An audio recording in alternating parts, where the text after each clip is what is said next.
وأحسن منك لم تر قط عيني وأجمل منك لم تلد النساء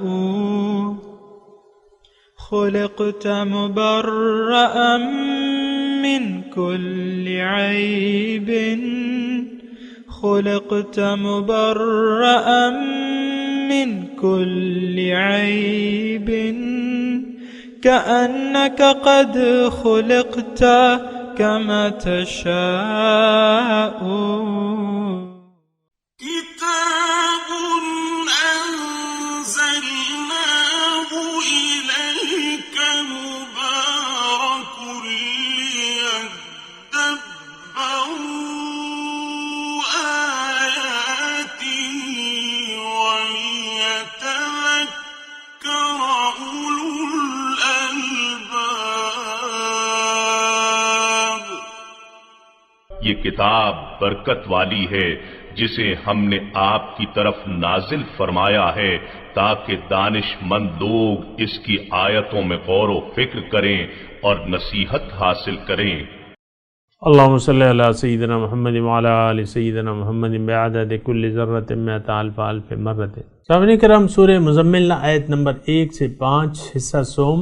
آج کا موضوع: کیا ہم اپنے دین کی ذمہ داری اٹھانے کے لیے تیار ہیں؟ اس کے ساتھ آج کے سبق کا آغاز کرتے ہیں. سب سے پہلے گزشتہ سبق کا اعادہ ہوگا. بسم اللہ الرحمن الرحیم. اللہ کے نام سے شروع جو نہایت مہربان ہمیشہ رحم فرمانے والا ہے. یا ایھا المزمل. اے کملی کی جھرمٹ والے حبیب، آپ رات کو نماز میں قیام فرمایا کریں. O you enwrapped one, قم اللیل الا قلیلا. مگر تھوڑی دیر کے لیے. نصفہ او انقص منہ قلیلا. آدھی رات یا اس سے تھوڑا کم کر دیں. او زد علیہ ورتل القرآن ترتیلا. یا اس پر کچھ زیادہ کر دیں اور قرآن خوب ٹھہر ٹھہر کر پڑھا کریں. سامعین کرام، سورہ مزمل لفظی ترجمہ یا ایھا المزمل، اے کپڑے میں لپٹنے والے، قم اٹھو، اللیل رات کو، الا قلیلا لیکن تھوڑی سی رات، نصفہ آدھی، او انقص منہ قلیلا یا اس سے بھی کچھ کم، او زد علیہ یا اس سے تھوڑا زیادہ، ورتل القرآن ترتیلا اور قرآن کو ٹھہر ٹھہر کر پڑھا کرو. دیکھیں، قرآن یہ سورہ مزمل ہے، اہم صورت ہے. اس کے جو تقاضے ہیں وہ یعنی جو ابتدائی بات ہے وہ میں نے آپ کو بتائی ہے. سامعین کرام، اس میں سورہ مزمل میں اہم بات یہ ہے، آپ کو جیسے کہ میں نے بتایا تھا، تھوڑا سا میں آپ کو خلاصہ بھی بتا دیتا ہوں. اہم بات یہ ہے کہ سورہ مزمل جو حضور صلی اللہ علیہ وسلم کے امتی ہیں سچے، اور جو اللہ کے بندے ہیں متقی، اور جو مرد مومن ہیں، ان کے لیے اس میں تھوڑی سی ہدایات ہیں. اور سب سے پہلی ہدایت اس میں یہ ہے کہ قم اللیل، تم رات کو اٹھا کرو. اور یہ میں نے آپ کو بتا دیا تھا، لیکن یہ ہے کہ دوبارہ مختصر طور پہ میں یہ بتا رہا ہوں آپ کو کہ اللہ تعالیٰ نے انسان کو جس مقصد کے لیے پیدا کیا ہے اس کو چاہیے کہ وہ اسی کی طرف اپنی توجہ رکھے، اور نہ صرف خود اسی مقصد کی کامیابی کے لیے جٹ جائے اور اس کے لیے انتہائی کوشش کرے، بلکہ اور لوگوں کو بھی اللہ کے راستے کی طرف بلائے. اور جب آپ اللہ کے راستے کو اپنا لیتے ہیں اور اس پر چلنا شروع کر دیتے ہیں تو آپ کی ایک ذمہ داری یہ بھی بنتی ہے کہ آپ اور لوگوں کو اللہ تعالیٰ کے راستے کی طرف بلائیں، خود بھی اس راستے پر قائم رہیں، اس منزل پر خود بھی چلیں اور لوگوں کو بھی اس راستے کی طرف بلائیں۔ پھر جب آپ دنیا میں زندگی گزارتے ہیں تو اللہ تعالیٰ کی خصوصی رحمتیں آپ کو درکار ہوتی ہیں، یہ ایک بات نوٹ کر لیں، یعنی آپ کو خصوصی اللہ تعالیٰ کی رحمتیں درکار ہوتی ہیں، اور آپ کا نورانیت میں اضافہ ہونا چاہیے، آپ اللہ تعالیٰ کے قریب سے قریب تر ہوتے چلے جائیں۔ حضور صلی اللہ علیہ وسلم کی ایک حدیث مبارک ہے، فرماتے ہیں کہ جس کا آج اس کے کل سے بہتر نہ ہو تو وہ نقصان میں ہے۔ تو آج جو آپ کا آج ہے وہ آپ کے گزرے ہوئے کل سے بہتر ہونا چاہیے، اور یہ اسی صورت میں ہوگا جب آپ اللہ کو منزل بنا کے اللہ تعالیٰ کے راستے پر چلے نہیں بلکہ دوڑیں، تو دوڑنے سے یہ معاملہ حل ہوگا۔ پھر بھی اللہ تعالیٰ رب کی قربت کے لیے اور رب کے اور قریب ہونے کے لیے ہمیں جن وسائل کی ضرورت ہے یا جن طریقوں کو استعمال کرنے کی ضرورت ہے، اس میں سے ایک جو ہے اللہ تعالیٰ کے ساتھ رابطے کا بہترین ذریعہ جو ہے وہ آپ رات کو اٹھ کے نماز پڑھیں اور نماز میں اللہ تعالیٰ سے کلام کریں۔ قرآن کیا ہے؟ یہ اللہ تعالیٰ کا کلام ہے، اور مخاطب اس کا کون ہے؟ انسان ہے۔ تو آپ کو میں یہ ساری باتیں میں نے آپ کو بتائی بھی تھیں گزشتہ نشست میں، لیکن یہ ہے کہ اب اس میں جو سورہ مزمل میں جو تراکیب بتائی جا رہی ہیں اللہ تعالیٰ کے قریب ہونے کے لیے اور اس سے اپنا رابطہ مضبوط سے مضبوط تر کرنے کے لیے، اس میں ایک قیام اللیل ہے، صلاۃ اللیل، رات کو اٹھ کے نماز پڑھنا، اللہ کے حضور نیت باندھ کے کھڑے ہونا، اور اس سے ہر طرف سے کٹ کے اللہ سے اپنے رابطے کو بحال کرنا اور قرآن پڑھنا، نماز میں قرآن پڑھنا۔ یہ وہ بات ہے سامعین کرام، نماز میں قرآن پڑھنا اور ٹھہر ٹھہر کر پڑھنا، یہ وہ بات ہے جو آج ہمارے مباحث سے باہر ہو چکی ہے، یہ ہمارا موضوع نہیں ہے، نہ ہم ایسا چاہتے ہیں۔ مجبوراً 5 وقت کی نماز ہمیں بعض لوگوں کو پڑھنی پڑتی ہے، کچھ لوگ تو اس کا بھی تکلف نہیں کرتے، لیکن چلے مان لیتے ہیں کہ معاشرہ پڑھ رہا ہے، نمازیں پڑھ رہا ہے، لیکن نماز کے مقصد سے غافل ہے۔ یہ ایک بات میں آپ کو ساتھ ساتھ بتا دوں، اور جو لوگ نماز کے مقصد سے غافل ہیں ان کے لیے تباہی ہے، نقصان ہے ان کے لیے۔ فویل للمصلین الذین هم عن صلاتهم ساہون، نماز ایسے نمازیوں کے لیے خرابی ہے جو اپنے نماز کے مقصد سے غافل ہیں۔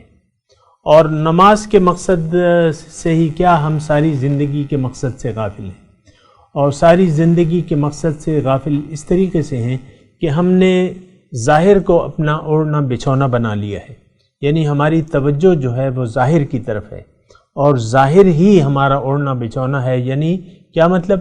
ہماری تمام فکریں جو ہیں وہ ظاہر کے لیے ہیں، ظاہر کے لیے ہم جی رہے ہیں، یہ میں، یہ میری بیوی، یہ میرا شوہر، اور یہ میرے بچے، اور یہ میرا کاروبار، اور یہ ملازمت، اور یہ مکان میرا، بس اس کے علاوہ ہمیں کوئی اور سوچ نہیں ہے۔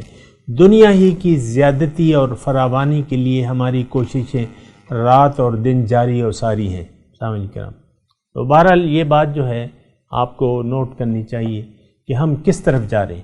بہرحال اپنے مضمون کی طرف آتے ہیں سورہ مزمل کے، اور اس میں اللہ تعالی ہمیں یہ حکم دے رہا ہے کہ آپ رات کو اٹھا کریں، رات کو مجھ سے باتیں کیا کریں، خواہ رات کا ایک حصہ آدھی رات یا اس سے زیادہ، یا اس میں مطلب یہ ہے کہ 1/3 حصہ اور 1/2 حصہ یا 3/4 حصہ آپ جاگا کریں۔ لیکن اس میں آپ کی تسلی کے لیے بات بتا دوں، اور میں نے بات کہی بھی تھی کہ ہمارے جو رات شروع ہوتی ہے وہ شروع ہوتی ہے کہاں سے؟ سورج کے غروب ہونے سے ہماری رات شروع ہو جاتی ہے، اور پھر یہ طلوع فجر تک یہ رات جاری رہتی ہے۔ اور اس میں مطلب 1/3 تو ہم مطلب جاگتے ہی جاگتے ہیں. یعنی میں آپ کی تسلی کے لیے اور آپ کی خوشی کے لیے اور ایک حقیقت بیان کر رہا ہوں کہ ہم مغرب سے رات میں داخل ہو جاتے ہیں. جب سورج غروب ہو جاتا ہے تو اس میں ہم ایک نماز پڑھتے ہیں مغرب کی، اور ایک نماز پڑھتے ہیں یعنی اسی حصے میں، رات کے ایک حصے میں، قم اللیل، یعنی وہ اس میں آ سکتا ہے، اس میں کوئی تخصیص تو نہیں ہے.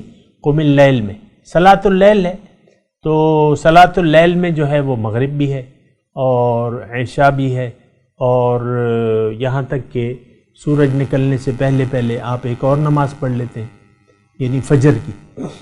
تو بہرحال یہ ساری نمازیں ہیں اور یہ رات کے حصے میں ہیں.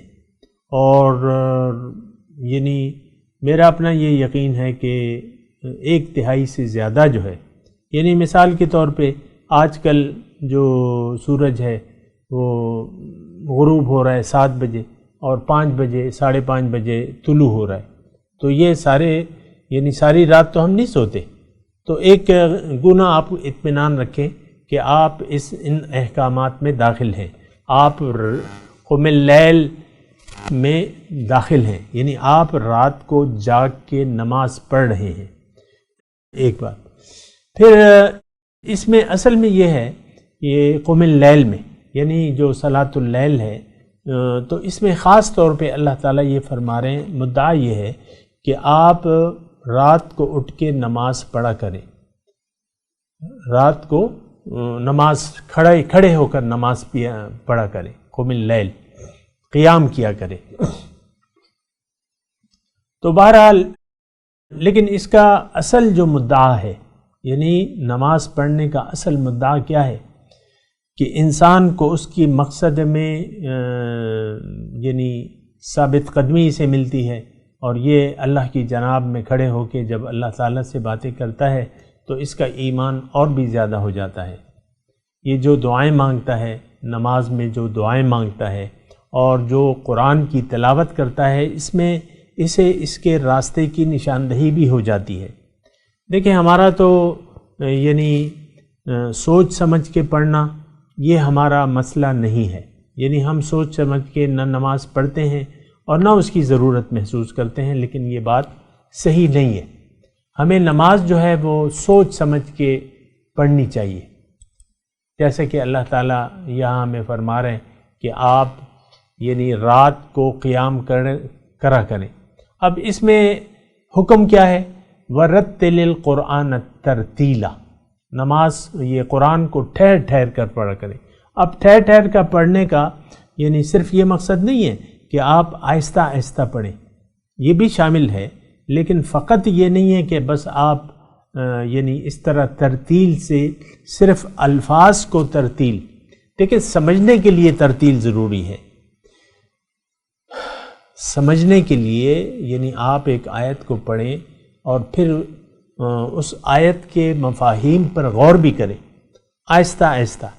مثال کے طور پہ سورہ فاتحہ ہے، میں نماز میں سورہ فاتحہ پڑھ رہا ہوں تو میں یہ پڑھ رہا ہوں کہ ایاک نعبد و ایاک نستعین اہدنا الصراط المستقیم. اب یہ میں نے پڑھا بھی ہے، اس کو سمجھا بھی ہے، اس کے مفہوم کو سمجھا بھی ہے. ایک تو یہ ہے کہ قرآن کو سمجھنے کے لیے آپ کو اس کی یعنی سمجھنا ضروری ہے کہ آپ قرآن کے بارے میں یعنی جو آپ کہہ رہے ہیں وہ آپ کو معلوم ہو کہ آپ کیا کہہ رہے ہیں.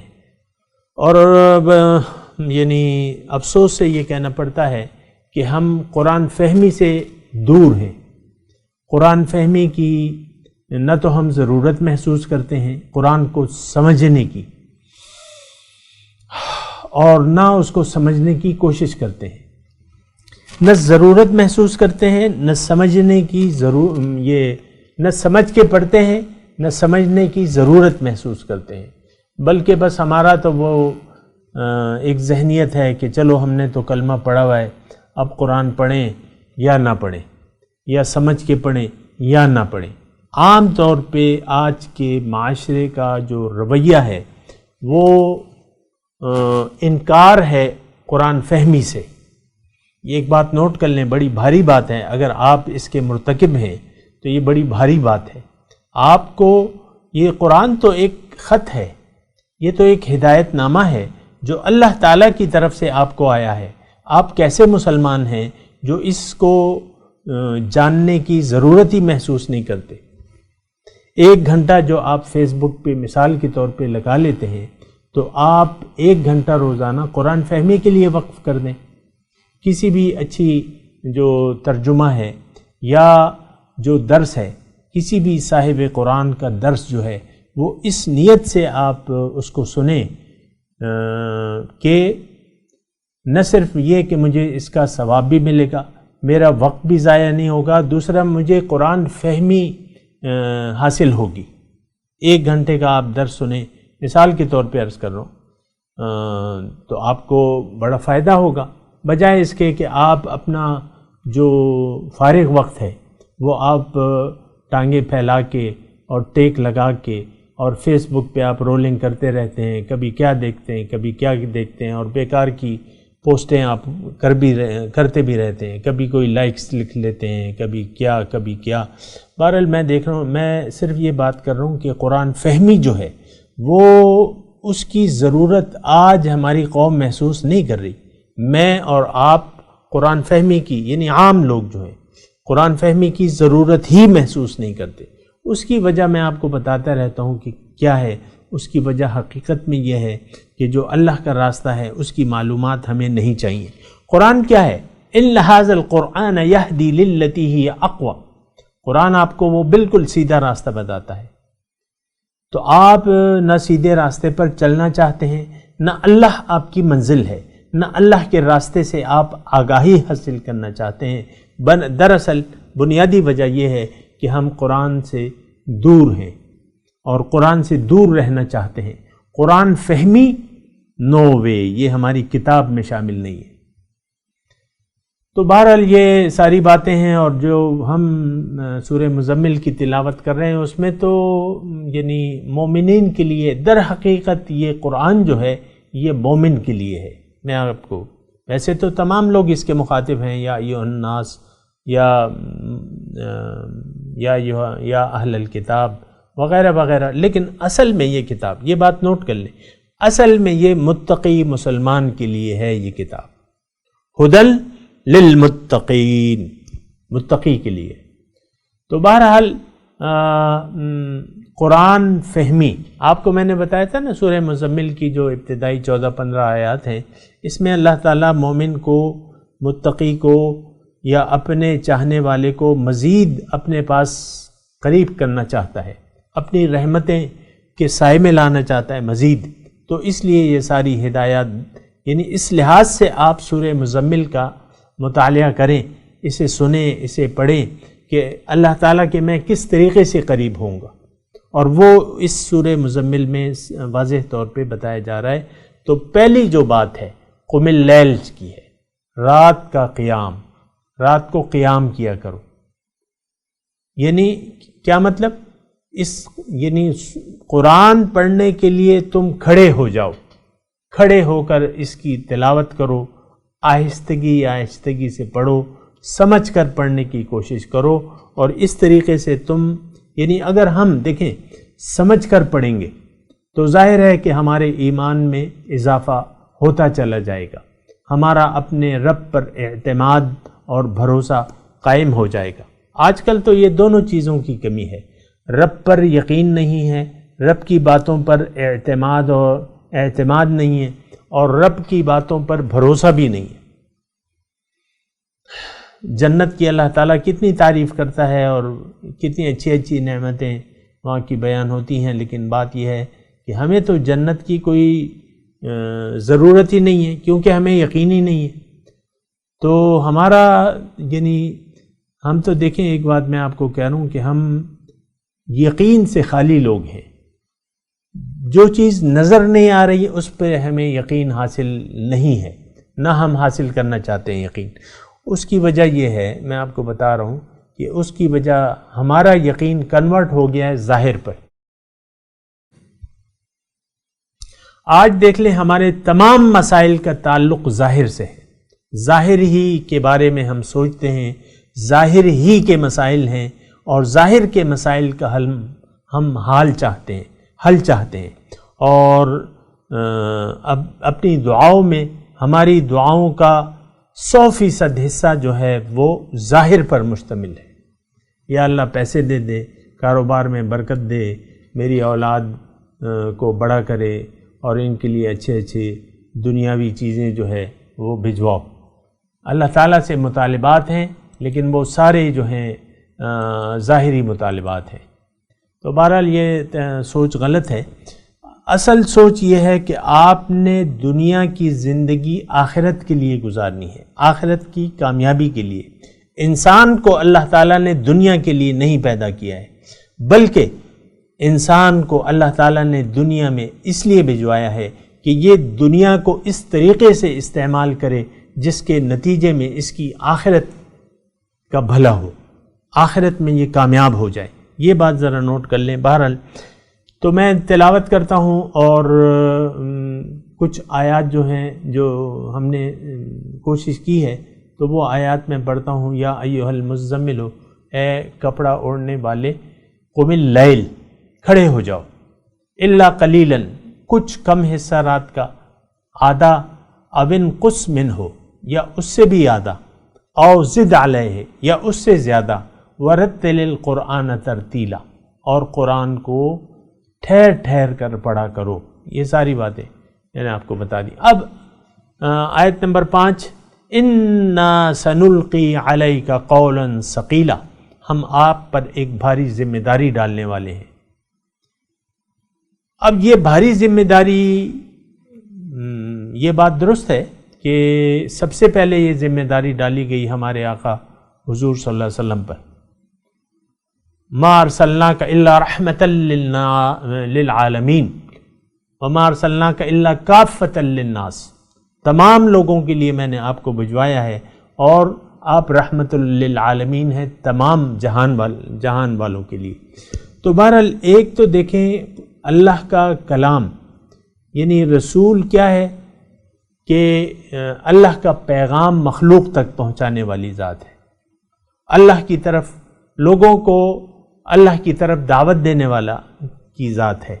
لیکن یہ ہے کہ یہ صرف یہ ساری باتیں حضور تک محدود نہیں ہیں، لوگوں کو اللہ کا پیغام پہنچانے کا آغاز پیغمبر کرتا ہے، لیکن اس کے بعد پیغمبر کے بعد اس کی ذمہ داری یعنی اللہ کی طرف دعوت دینے کی ذمہ داری پھر امت کی ہوتی ہے۔ آج تو ہم بالکل فارغ ہیں، ہمیں کوئی احساس نہیں ہے کہ ہماری کوئی ذمہ داری ہے بھی اور نہیں بھی ہے، لیکن ہے ذمہ داری، اور یہ قرآن میں اللہ تعالیٰ نے فرمایا ہے وَكَذَلِكَ كُنْتُمْ خَيْرَ أُمَّةٍ أُخْرِجَتْ لِلنَّاسِ، اللہ تعالیٰ فرماتا ہے کہ میں نے اے مسلمانوں تم ایک بہتر امت ہو، بہترین امت ہو، تمہیں میں نے اور لوگوں کے لیے بنایا۔ اخرجت للناس، پھر یہ ہے کہ دوسری آیت ہے کہ اللہ تعالیٰ اس میں فرماتا ہے وَكَذَلِكَ جَعَلْنَاكُمْ أُمَّةً وَسَطًا لِتَكُونُوا شُهَدَاءَ عَلَى النَّاسِ وَيَكُونَ الرَّسُولُ عَلَيْكُمْ شَهِيدًا، میں نے تمہیں ایک درمیانی امت بنایا ہے تاکہ تم لوگوں کے لیے ایک نمونہ پیش کرو، اپنے اچھے عمل کا ایک نمونہ پیش کرو۔ اچھے عمل کے لیے انسان کو پیدا بھی کیا گیا ہے، اور اچھے عمل کی بنا اس کی آخرت بھی اچھی ہوگی، اور اس نے نہ صرف یہ کہ خود بھی اچھا عمل کرنا ہے بلکہ لوگوں کے لیے بھی اچھے عمل کا ایک نمونہ بن کے دکھانا ہے کہ لِتَكُونُوا شُهَدَاءَ عَلَى النَّاسِ وَيَكُونَ الرَّسُولُ عَلَيْكُمْ شَهِيدًا، اور رسول تمہارے لیے ایک نمونہ ہے۔ تو سب سے پہلا نمونہ ہمارے لیے رسول کی ذات ہے، اور پھر ہمیں ایک نمونہ پیش کرنا ہے، یعنی یہ ہماری ذمہ داری ہے کہ ہم اور لوگوں کے لیے ایک نمونہ پیش کریں۔ تو بات یہ ہے کہ میں اس پہ بات کر رہا ہوں انا سنلقی علیک قولا ثقیلا، میں آپ پر ایک بھاری ذمہ داری ڈالنے والا ہوں۔ تو ذمہ داری اب کیا ہے، یہ بات ذرا نوٹ کر لیں۔ اور کیا یہ ذمہ داری صرف پیغمبر کی ہے؟ اس بات کا بھی آپ نے جواب تلاش کرنا ہوگا. ذمہ داری قرآن. لو انزلنا هذا القرآن على جبل لرأيته متصدعا خاشعة متصدعا من خشية الله. إنا عرضنا الأمانة على السماوات والأرض فأبين أن يحملنها وأشفقن منها وحملها الإنسان. میں نے اس کی ذمہ داری جو ہے امانت کی ذمہ داری آسمانوں والارض زمین پر پیش کی تو انہوں نے انکار کر دیا کہ اللہ یہ ہمارا کام نہیں. تو جس کا کام تھا انہوں نے اس کو قبول کر لیا. وَأَشْفَقْنَ مِنْهَا ڈر گئے اس سے. اور وَحَمَلَهَا الْإِنسان انسان نے اس کو اٹھا لیا. تو بہرحال دیکھیں یہ ایک بہت بھاری ذمہ داری ہے. قولاً ثقیل ایک بھاری بوجھ بھاری ذمہ داری ہے. اور یہ یعنی یہ بات درست ہے کہ اول جو ہے اس کی ذمہ داری پیغمبر بھی پہ ہوتی ہے پھر اس کی امت کی ذمہ داری ہے. یہ بات میں نے آپ کو قرآن سے وضاحت کر کے بتائی ہے. امت کی ذمہ داری ہے کہ اس نے اب یہ اللہ کا پیغام جو ہے یہ اور لوگوں تک بھی پہنچانا ہے اور لوگوں کو اللہ کے راستے پر چلنے کا ایک نمونہ بھی بن کے دکھانا ہے کہ یہ راستہ ہے اور یہ اس کا طریقہ ہے. اور ہمارے لیے جو ہے حضور صلی اللہ علیہ وسلم کی ذات جو ہے وہ نمونہ ہے. یہ بات ذرا نوٹ کر لیں. تو بہرحال یہ انا سنلقی علیک قولا ثقیلا. میں آپ کو یہ بار بار یعنی کوشش کر رہا ہوں کہ آپ یہ بات تسلیم کر لیں کہ اب یہ ذمہ داری ہماری ہے. خود بھی اللہ کی دعوت اللہ کے رسول کی دعوت کو قبول کر کے اپنے مقصد کو منزل بنا کے اپنی زندگی کا آغاز شروع کر دیں. اور نہ صرف یہ کہ خود آپ اس راستے پر چلیں بلکہ اور لوگوں کو بھی اپنے قول اور عمل سے دعوت دیں. تو یہ ایک ذمہ داری ہے. یہ نبی کے بعد امت کی ہوتی ہے. یہ بات نوٹ کر لیں. اور اس میں ایک بات آخر میں ضرور کہوں گا کہ یعنی قرآن کی ایک آیت آپ کے سامنے پیش کر رہا ہوں.